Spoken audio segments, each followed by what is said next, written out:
Hello everyone, welcome to college classes. तो यही video रे आमे डिस्कशन करबा +3 थर्ड सेमेस्टर विषय एमडीसी सोशियोलॉजी रो यूनिट 2 आमे पूर्व वीडियो मानकर यूनिट 1 को डिस्कशन कर सारी यार एक्सप्लेन मध्य करा जायछि यूनिट गुडिकर ताको तुमे प्लेलिस्ट रे देखि देई परिबो। तो आमर यही यूनिट 2 रे रहिछि इकोसिस्टम परिवेश तंत्र। यार इम्पोर्टाट 5टी लंग क्वेश्चन रही तार आंसर सेम रही यूनिट 2 रु जो क्वेश्चन भी आसो तार आंसर यही हिसाब से समस्ते लिखे ताहले निश्चित भाव में मार्क मिल से ही 5टी क्वेश्चन को देखीदेवा ता पड़ार संभावना रही। प्रथम क्वेश्चन टी हूँ आमर यही इकोसिस्टम रे इकोसिस्टम कौन अटे, परिवेश प्रकार इकोसिस्टम विषय आलोचना कर, विभिन्न प्रकार इकोसिस्टम विषय आलोचना कर, इकोसिस्टम सर्विस गुरुत्व और भारतीय परिप्रेक्षी रे इकोसिस्टम मानकर परस्पर निर्भरशीलता व्याख्या कर। नेक्स्ट क्वेश्चन होची विभिन्न इकोसिस्टम वन घासभूमि आर्द्रभूमि रो कार्य इकोसिस्टम सर्विस रो वर्णना कर, मिलेनियम इकोसिस्टम एसेसमेंट रो धारणा और यार गुरुत्व व्याख्या कर। नेक्स्ट क्वेश्चन होची हमर इकोसिस्टम मैनेजमेंट आमर जो परिस्थिति तंत्र रही आम किपर भाव मैनेज करवा चलाइबा सहित संबंधित आंतर्जातीय और जातीय नीति और संधि गुड़िक CBD CITES रामसार कॉन्वेनेंस विषय आलोचना कर। यह इंपोर्टेंट क्वेश्चन अटे। Payment for ecosystem services PES धारणा बुझाओ। नेक्स्ट क्वेश्चन होमर इकोसिस्टम मानकर वन घासभूमि जलाशय सामाजिक और आर्थिक गुरुत्व को निर्दिष्ट सामाजिक आर्थिक श्रेणी संदर्भ में व्याख्या कर। आमर जो ये परिस्थिति तंत्र रही वन घासभूमि जलाशय परिस्थिति तंत्र ताहा आमर आर्थिक और सामाजिक दिग को किपर भाव प्रभावित करुच्ची आ समय आर्थिक श्रेणी लोक मान किपर प्रभावित करुच्ची ताहा संदर्भ में व्याख्या कर कहुई। नेक्स्ट होची आमर टॉप डाउन और बॉटम अप कंजर्वेशन पॉलिसीज जो रही इकोसिस्टम कंजर्वेशन उपर यही नीति मानकर प्रभाव आलोचना कर श्रेणी जाति और सामाजिक असमानता उपर यार प्रभाव विश्लेषण कर। तो यह था इंपोर्टेंट 5टी लंग क्वेश्चन यूनिट 2 रो इकोसिस्टम रो तार आंसर सेम हेबो ताको समस्त देखीदेवा। प्रथम रही गोटे इंट्रोडक्शन परिवेश प्रणाली इकोसिस्टम जो रही परिवेश अध्ययन मूल आधार अटे। मनुष्य सहित समस्त प्राणी और उद्भिद परिवेश प्रणाली उपर निर्भरशील अटंती। आमे मनुष मान सहित जो उद्भिद गछलता रही समस्ते इकोसिस्टम उपर ही निर्भरशील अटंती। इकोसिस्टम माने केवल प्राकृतिक संपदर भंडार नुहे बरन जीवन को संभव करथबा एक संकलित प्रणाली अटे। आज समय इकोसिस्टम अवनति जीव विविधता ह्रास और असमतापूर्ण संरक्षण नीति गभीर सामाजिक और आर्थिक समस्या सृष्टि करुच्ची। यही परिप्रेक्षी रे इकोसिस्टम धारणा कार्य नीति और सामाजिक प्रभाव अत्यंत आवश्यक होइछि। प्रथमे बुझी नेबा इकोसिस्टम धारणा कौन रही। इकोसिस्टम धारणा कॉन्सेप्ट ऑफ इकोसिस्टम इकोसिस्टम बोली कहा जाए एमिति एक प्रणाली को जो जीव उपादान जो मैंने बंची उद्भिद प्राणी मनीष सूक्ष्मजीव गुड़िक और अजीव उपादान माटी जल वायु सूर्य शक्ति तापमात्रा इत्यादि परस्पर क्रिया प्रतिक्रिया करी एक संतुलित परिवेश गढ़ी तोली थांती। जो अजीव उपादान होची आमर जीव उपादान मान को गभीर भाव प्रतिक्रिया रखी थाए।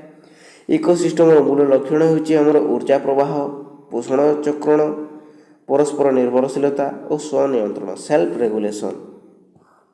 इकोसिस्टम प्रकार होची टाइप्स ऑफ इकोसिस्टम। प्रथम होची आमर प्राकृतिक इकोसिस्टम यह पुनः 2 प्रकार अटे। इकोसिस्टम प्राकृतिक इकोसिस्टम 2 प्रकार। एक होची आमर स्थलज इकोसिस्टम जहाँ होची फॉरेस्ट घासभूमि ग्रासलैंड मरुभूमि तापरे होची जल इकोसिस्टम आर्द्रभूमि वेटलैंड्स नदी ह्रद समुद्र और उपकूलीय इकोसिस्टम। नेक्स्ट होची आमर यह प्राकृतिक पर होची कृत्रिम इकोसिस्टम यह होची कृषि क्षेत्र सहर डैम जलाशय इत्यादि भारतीय परिप्रेक्षित ବନ ଆର୍ଦ୍ରଭୂମି ଓ ଘାସଭୂମି ଇକୋସିଷ୍ଟମ ଜୀବିକା ସଂସ୍କୃତି ଓ ଅର୍ଥନୀତି ସହ ଗଭୀର ଭାବେ ଜଡ଼ିତ ଅଟେ।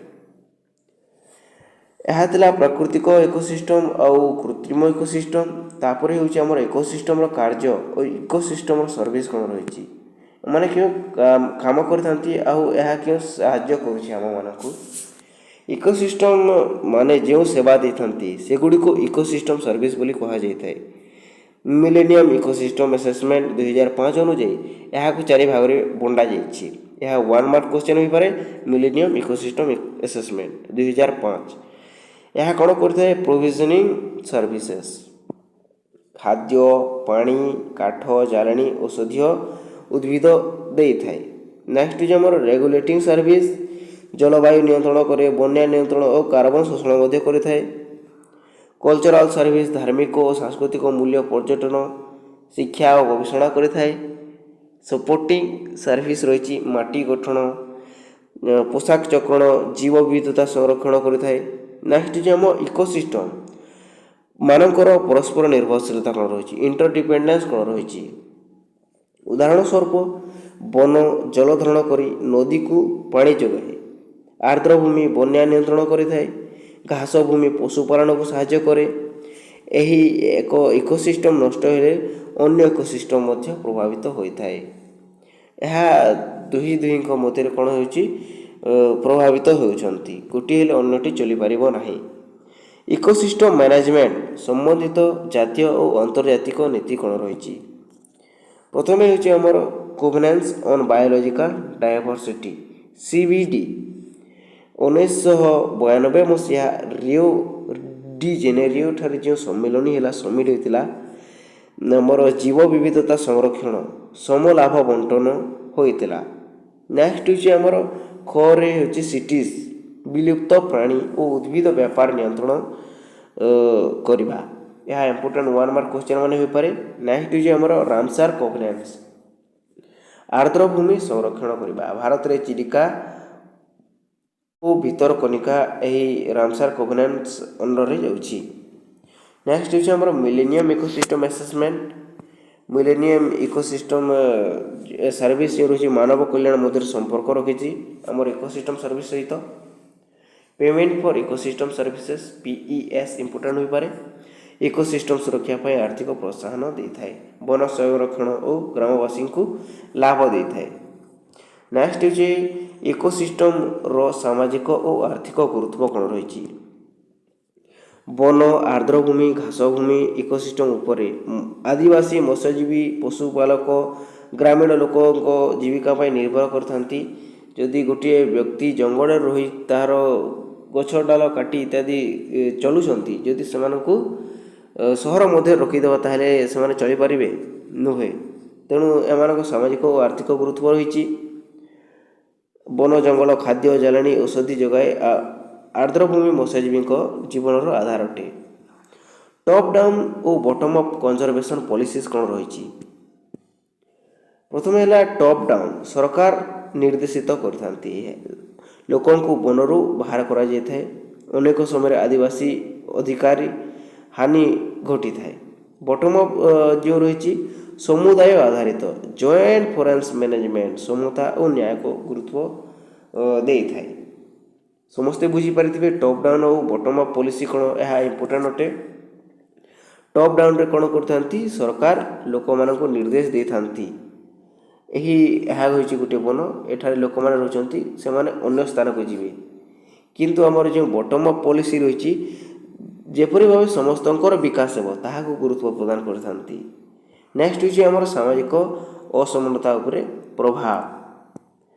ଟପ୍ ଡାଉନ୍ ନୀତି ଗରିବ ଓ ଆଦିବାସୀ ନିମ୍ନ ଜାତିକୁ ଅଧିକ କ୍ଷତି କରିଥାଏ, ଯାହାଦ୍ୱାରା ସେମାନେ ଗୋଟିଏ ସ୍ଥାନରୁ ଅନ୍ୟ ସ୍ଥାନକୁ ଯିବାକୁ ବାଧ୍ୟ ହୋଇଥାନ୍ତି। ଆଉ ବଟମ୍ ଅପ୍ ପଲିସି ଦ୍ୱାରା ଶ୍ରେଣୀ ଜାତି ଲିଙ୍ଗ ସମତାକୁ ସମର୍ଥନ କରିଥାଏ। ସମସ୍ତେ ବହୁତ ସହଜରେ ବୁଝିପାରିଥିବେ। ଏହା ଉପସଂହାର ରହିଛି ଗୋଟିଏ ଇକୋସିଷ୍ଟମ ମାନେ ମାନବ ଜୀବନର ଆଧାର ଅଟେ। ମାନବ ସହିତ କ'ଣ, ଆମର ଯେଉଁ ଅନ୍ୟ ଉଦ୍ଭିଦ ରହିଛନ୍ତି, ପ୍ରାଣୀମାନେ ରହିଛନ୍ତି, ଏହା ସମସ୍ତଙ୍କର ଜୀବନର ଆଧାର ଅଟେ। ଏହାର ସଂରକ୍ଷଣ କେବଳ ପ୍ରକୃତି ପାଇଁ ନୁହେଁ, ସାମାଜିକ ନ୍ୟାୟ ଓ ସ୍ଥାୟୀ ଉନ୍ନତି ପାଇଁ ଅତ୍ୟାବଶ୍ୟକ ଅଟେ। ଇକୋସିଷ୍ଟମ୍ ମ୍ୟାନେଜମେଣ୍ଟରେ ଲୋକଙ୍କ ସହଭାଗିତା ଓ ସମତାମୂଳକ ନୀତି ଅତ୍ୟନ୍ତ ଜରୁରୀ। ତାହାଦ୍ୱାରା ଆମେ କ'ଣ କରିପାରିବା, ଆମର ଯେଉଁ ଇକୋସିଷ୍ଟମ୍ ରହିଛି ତାକୁ ବଞ୍ଚାଇ ପାରିବା। ତ ଏହା ଥିଲା ଆମର ସେଇ 5ଟି ଇମ୍ପୋର୍ଟାଣ୍ଟ ଲଙ୍ଗ୍ କ୍ୱେଶ୍ଚନ୍ର ଆନ୍ସର୍ ଗୁଡ଼ିକ। ଏହାକୁ ସମସ୍ତେ ପଢ଼ିଦେବେ। ଧନ୍ୟବାଦ।